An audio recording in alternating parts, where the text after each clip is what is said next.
to discriminate openly against people who are different.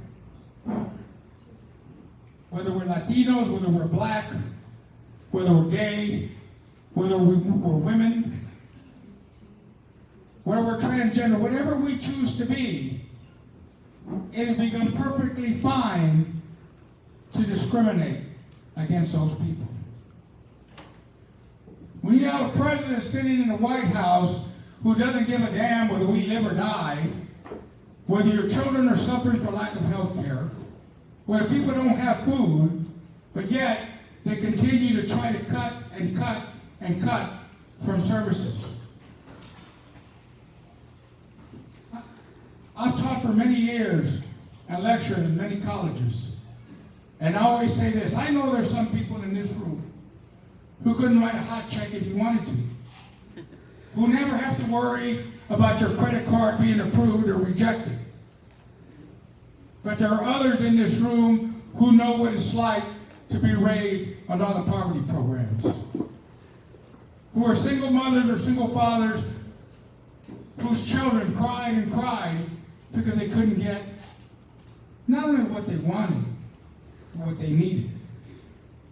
And instead of us in our society today trying to make it better, there's a group of people out there willing to make it worse because they could care less. And that's not limited to white Anglos. We see that amongst our own Latinos. How many of you have been down 2 hours from here to go to the border and look at those children and those mothers laying in the street, covered with filth, covered with sores, but sit there and pray for someone to help them? How many of you done that? And I know what the answer is. That's why I don't expect anybody to raise their hand. And if you do it out of love. You don't need anybody to know. So when I say I'm angry because what have we become?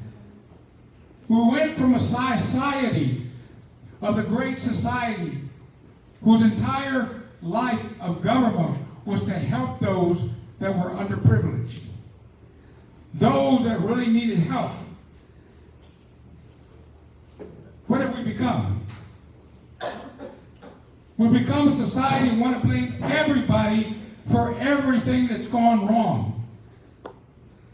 You know why we have a Donald Trump in their place in office? Because we don't vote.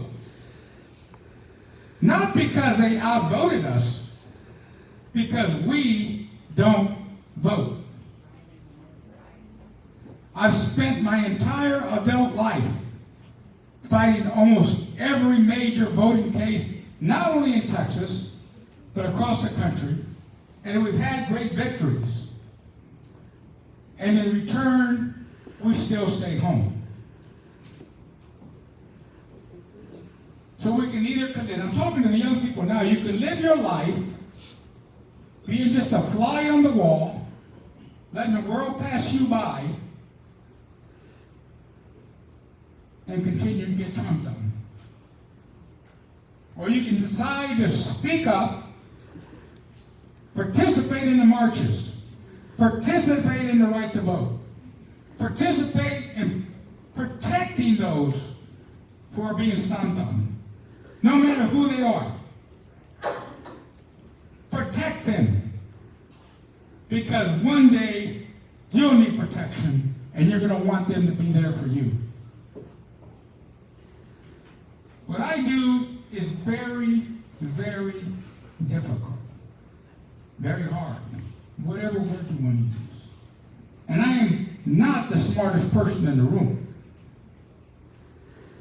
Matter of fact, many times when I'm standing before some of these justices, I'm usually the first one. And I always remind them, because they get a chuckle out of it, but I don't mean it as laughter. I know I'm not the smartest lawyer in that room. I know that. But I've had the grace of being able to put people together that are smart. I've said this before and I say it all the time. The richest man in the world is Bill Gates. And I said that, I think this one's from last year. And he's got a simple saying. Whenever you find yourself to be the smartest person in the room, open the door. And after more people come in, if you're still the smartest person in the room, go find another room. Because we all learn from each other. And don't ever buy that phrase, well, maybe you need to slow down. Maybe you wait till it's our time. Maybe it's not our time right now. Well, when is our time? It's time. One of the greatest things I ever read was Martin Luther King's A Letter in a Birmingham Jail. Dr. Rosales, you know what I'm talking about.